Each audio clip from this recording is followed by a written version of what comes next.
Hello students, कैसे हैं आप सब लोग। और बच्चे, मैं जितेश पारासर, फ़िज़िक्स फैकल्टी मुखर्जी नगर दिल्ली से। और आपका डीपीपी नंबर 8, आज डीपीपी नंबर 8 जून।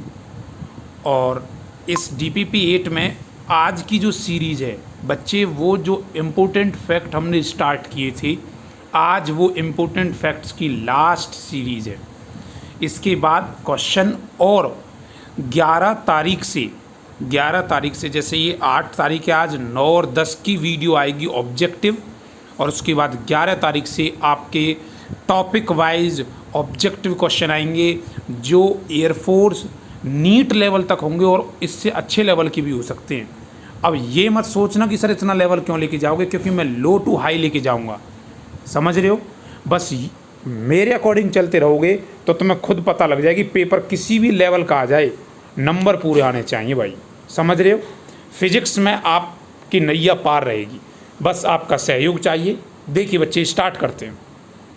कहता है, जब लोहे और लकड़ी को सूर्य के प्रकाश में रखा जाता है तो जो लोहा होता है, जो आयरन होता है, वो ज़्यादा गर्म हो जाता है, मोर हॉट। क्यों? ऐसा क्यों? Because it is a good conductor of heat. वह ऊष्मा का सबसे अच्छा चालक होता है, इसलिए। बात समझ आई। नेक्स्ट पॉइंट, सर्दी में हेडपंप जो होता है, कहता है सर्दियों में जो होता है हेडपंप, उसका पानी गर्म होता है, ठीक है। विंटर की कंडीशन में जो पानी होता है थोड़ा वार्म होता है। बिकॉज ऐसा क्यों? क्योंकि जो भूमि के अंदर का जो तापमान होता है ना, टेम्परेचर जो होता है, वो बाहर के एटमॉस्फेरिक टेम्परेचर के कंपैरिजन में ज़्यादा होता है, इसलिए नीचे का पानी गर्म होता है। अगला पॉइंट कहता है, दो पतली कंबल एक मोटे कंबल के मुकाबले सर्दी को रोकने के लिए ज़्यादा अच्छे रहते हैं। देखो, आप क्या करो, 2 कंबल पहन लो या 2 शर्ट पहनो और एक सिंगल मोटी शर्ट पहनो, तो इसमें ठंड लगने के चांस हैं, लेकिन यहाँ ठंड लगने के चांस नहीं है। ऐसा क्यों? क्योंकि इसके बीच में एक लेयर बन जाती है जो हीट का ट्रांसफ़र नहीं होने देती, समझ रहे हो। तो जब भी तुम्हें ठंड लगे, एक मोटे जैकेट की बजाय 2 पतले पतले अगर स्वेटर पहन लोगे या जर्सी डाल लोगे तो उसमें ठंड बिल्कुल नहीं लगने के चांसेस हैं। ऐसा क्यों? क्योंकि वो लेयर बन जाती है, समझ रहे हो। बाकी पॉइंट आप पढ़ लेना पूरा, किस तरह से 2 पतली लेयर के बीच में हवा की एक परत बन जाती है, समझ गए। अगला कहता है, गहरे रंग के कपड़े गर्मी को अवशोषित करते हैं जबकि हल्के रंग के परावृत करते हैं। ये बात भी बिल्कुल सही है। कोई गहरा रंग है, बहुत ज़्यादा गहरा रंग है, और उस गहरे रंग की बात करूँ मैं, जैसे ब्लैक है, कहते हैं गर्मियों में ब्लैक नहीं पहनना चाहिए। क्यों नहीं पहनना चाहिए? क्योंकि भाई ब्लैक रंग जो होता है वो लाइट को अवशोषित करता है, उसके अंदर और गर्मी रखती है, इसलिए हल्का कपड़ा पहनना चाहिए, समझ रहे हो। हीट को एब्जॉर्ब कर लेते हैं डार्क क्लॉथ्स, समझ लोगे। नेक्स्ट पॉइंट, पहाड़ियों पर बर्फ़ बहुत धीरे धीरे पिघलती है। क्योंकि ऐसा क्यों होता है? क्योंकि उसकी जो लेटेंट हीट होती है ना, वो सबसे हाई होती है। लेटेंट हीट को हिंदी में कहते हैं बेटा गुप्त ऊष्मा।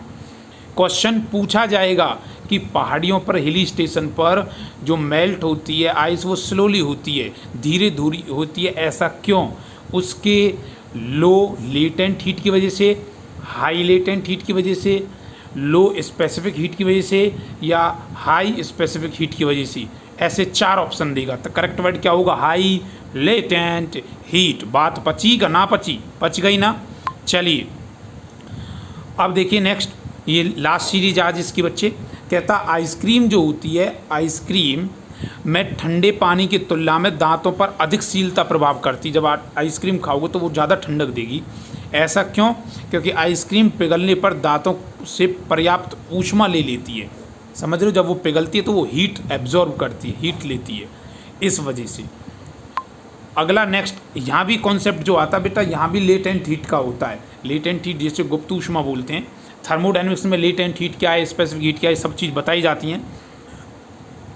अगला पॉइंट है जी, हाथों रगड़ने से, जब हम हाथों को आपस में रगड़ते हैं तो ऊष्मा परिवर्तित करते हैं, इससे हमारे हाथ क्या होते हैं? गर्म हो जाते हैं। जब हम सर्दियों में 2 हाथों को रबिंग करते हैं तो रबिंग करने से क्या होता है? हीट प्रोड्यूस होती है, समझ रहे हो। आपसे कभी कोई पूछेगा बेटा बताओ थर्मोडायनेमिक्स क्या है, बहुत बड़ी बात बोल रहा हूँ मैं, बहुत बड़ी बात बोल रहा हूँ और बहुत हल्के में बोल रहा हूँ, बहुत बड़ी बात बोल रहा हूँ, बहुत बड़ी बात बोल रहा हूँ मैं, बहुत बड़ी बात बोल रहा हूँ और हल्के में बोल रहा हूँ कि जब भी कभी तुमसे कोई पूछे कि थर्मोडायनेमिक्स क्या है, थर्मोडायनेमिक्स क्या है, तो उसे प्योर वे में एक जवाब समझा रहा हूँ, शायद आप समझ पाओ तो। सर जब हम हाथों को रब करते हैं, जब हम हाथों को रब करते हैं तो हीट बनती है, और अगर काश उस हीट से, अरे जब तुम हाथों को रब कर रहे थे तुम वर्क डन कर रहे थे ना, तो वर्क डन से तुमने क्या बदला, वर्क डन से क्या बदल दिया तुमने, हीट बदला ना। और अगर भाई साहब इस हीट से तुम वर्क डन कर डालो, इसी का नाम है थर्मोडायनेमिक। समझ रहे हो इस बात पे मैंने क्यों ज़्यादा जोर दिया, समझ गए होंगे। अरे सर जी वर्क डन से हीट बनाना आसान है, लेकिन हीट से कोई वर्क डन बना डाले उसी का नाम है थर्मोडायनेमिक। चलिए जी अगला कहता है थर्मोमीटर जो होता है, अच्छा नेक्स्ट ये रह गया, कहता ammonia gas is used for coolant in the refrigerator. पूछा जाएगा कि फ्रिज के अंदर बताओ, रेफ्रिजरेटर जो फ्रिज है उसका साइंटिफिक नेम क्या होता है। जो बच्चे लगातार सुन रहे होंगे वो बता भी रहे होंगे, हाँ सर उसे हीट पंप कहते हैं। तो रेफ्रिजरेटर में कौन सी गैस भरी होती है, अमोनिया गैस। अगला है नेक्स्ट, थर्मोमीटर के जो बल्ब को जो गोलाकार की बजाय उससे ऐसे बनाया जाता है, लेंथ में थोड़ा सा बनाया जाता है, ऐसा क्यों, जिसमें मीटर स्केल लगे होते हैं और इस स्केल में रेंज लिखी होती है, बनाया जाता है ऐसा क्यों, इसलिए बल्ब की अधिक सतह मापने वाले तापमान के साथ संपर्क में आ सके।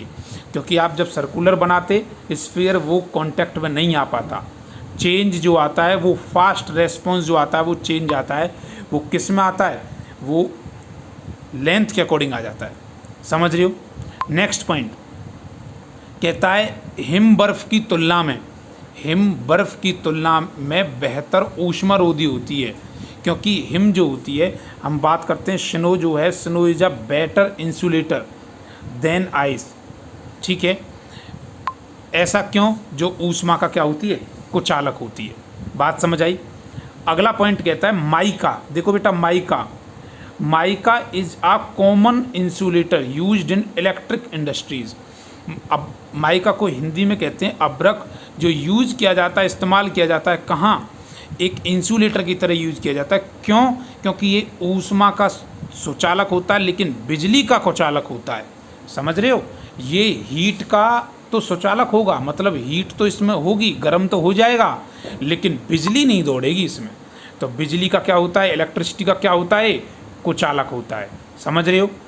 अब देखिए नेक्स्ट, अब देखो क्या कहता है, बल्ब में, बल्ब जो होता है, बल्ब में निर्वात, आप जानते हो, देखो बल्ब जो होता है उस निर्वात जानते हो, वैक्यूम को बोलते हैं। वैक्यूम क्या है, जहाँ एयर का एक भी मॉलिक्यूल ना हो उसे वैक्यूम कहते हैं। अच्छा एक एग्जांपल देता हूँ, सपोज़ करो आप नहा रहे हो और नहाते टाइम कभी क्या करते थे आप, कलाकारी करते थे कि जी सर वो जो गिलास होता था उसे डुबोते थे पानी में, फिर उल्टा आता था। आप गिलास को आधा भर लो, भर लिया और उसे उल्टा कर दो, फिर कर दिया तो वो जो पानी है वो नीचे हाथ पे चिपका के नीचे आ जाएगा। ऊपर जो बात बचेगा ना वो एक वैक्यूम की तरह बिहेव करेगा, क्योंकि वहाँ एयर का एक भी मॉलिक्यूल नहीं होता। समझ रहे हो। अब ये कहता है कि बल्ब को वैक्यूम रखो, वैक्यूम मतलब खाली रखें बिल्कुल। उसकी वजह क्या होता है, जबकि खाली नहीं होता, खाली नहीं रखना चाहिए। उसकी वजह क्या यूज़ करते हैं, आर्गन, नियोन, ऐसी गैसें बल्ब में भरी जाती हैं। क्योंकि अगर कोई निर्यात होता तो वो फिलामेंट जलने पर ऊष्मा के उत्पादन में तापमान को उस हद तक बढ़ा देता कि वह बल्ब पिघल जाता, वह बल्ब पिघल जाता। समझ रहे हो। नेक्स्ट पॉइंट बोलता बच्चे, देखिए क्या कहता है, ये बात समझ आई आपको। अब कहता है अगला point, sound wave, sound wave are longitudinal in nature. ये अनुदैर्घ्य तरंगें होती हैं। क्लियर है। तो आपसे क्वेश्चन पूछा जाता है कि क्या साउंड वेव पोलराइज की जा सकती हैं, तो जवाब आएगा नॉट, कांट बी पोलराइज्ड। अनुदैर्घ्य तरंगें जिन्हें के अंदर ध्वनि तरंगें आती हैं। देखो बच्चे, एक होती हैं लॉन्गिट्यूडनल, उस लॉन्गिट्यूडनल में साउंड वेव आती है। ये कैसे चलती हैं? कंप्रेशन रेयरफ्रैक्शन, कंप्रेशन रेयरफ्रैक्शन, ऐसे चलती हैं। तो आपसे ये पूछेगा कि क्या जो साउंड वेव है क्या उन्हें ध्रुवीकरण किया जा सकता है, उनका पोलराइज की जा सकती है? तो जवाब आएगा नहीं की जा सकती। क्लियर है? और गति के लिए माध्यम की आवश्यकता होती है, इन्हें मीडियम जरूर चाहिए, इन्हें मीडियम की ज़रूरत होती है। ये वैक्यूम में नहीं चल सकती। तो वैक्यूम में कौन सी चल सकती हैं सर? वैक्यूम में चल सकती हैं ईएम वेव। कौन सी wave? EM wave, electromagnetic wave. विद्युत चुंबकत्व तरंगों को किसी भी माध्यम की आवश्यकता नहीं होती, लेकिन ध्वनि तरंगें जो अनुदैर्घ्य या अनुप्रस्थ कोई भी तरंगें हों उन्हें माध्यम की आवश्यकता होती है। ठीक है जी। अगला कहता माइक्रोफोन। माइक्रोफोन क्या करता है? तो माइक्रोफोन क्या करता है, ये साउंड एनर्जी को, आपने सुना होगा delta Charlie Charlie alpha over and out message pass over, तो ये जो साउंड तुम दे रहे हो उस साउंड को किस में बदल देता है? इलेक्ट्रिकल एनर्जी में। क्लियर है?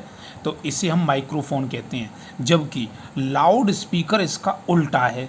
अरे ये साउंड को इलेक्ट्रिकल में बदल रहा है, लेकिन लाउड स्पीकर क्या करता है? इलेक्ट्रिकल को साउंड में। अरे घरों में प्रोग्राम करवाते हो, जागरण कीर्तन कभी कुछ कराते हैं तो कोई फंक्शन होता है तो वहाँ माइक लगाते हो तो वो इलेक्ट्रिकल सिग्नल देते हो, वो इलेक्ट्रिकल को किस में बदलता है? फिर साउंड में बदलता है। क्लियर है? अगला है डेसिबल। डेसिबल किसकी इकाई है? डेसिबल इकाई है किसकी? साउंड की।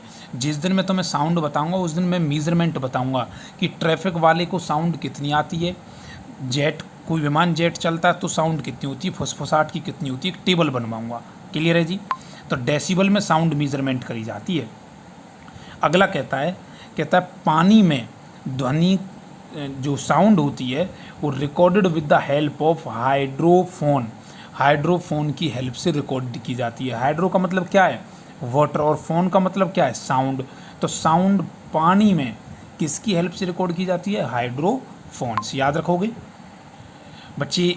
ये थे आपकी लास्ट सीरीज, और जितने भी क्वेश्चन थे एक बार आप इन्हें करें अच्छे से। आपका अपना चैनल नोस्ट्रोम स्टडी पॉइंट, जिसका मतलब है रामबाण। बच्चे आपको एक बात बता देता हूँ, ये जो थी ये सीरीज़ थी कल 9 जून और 10 जून की डेट में आपके पास MCQ क्वेश्चन आएंगे, और वो MCQ मल्टीपल MCQ वाले होंगे। क्लियर है? इसी पे बेस्ड होंगे जो आपने इम्पोर्टेंट फैक्ट पढ़े हैं। देखते हैं कितना उसका जवाब आप देती हो। क्लियर? और उसके बाद 11 तारीख से टॉपिक टू टॉपिक क्वेश्चन होंगे, विद न्यूमेरिकल होंगे, लेकिन एक चैप्टर लेके चलेंगे प्रॉपर। क्लियर है? बने रहिए नोस्ट्रोम स्टडी पॉइंट। और बच्चे इस चैनल को जितना हो सकता है लाइक शेयर सब्सक्राइब कीजिए, क्योंकि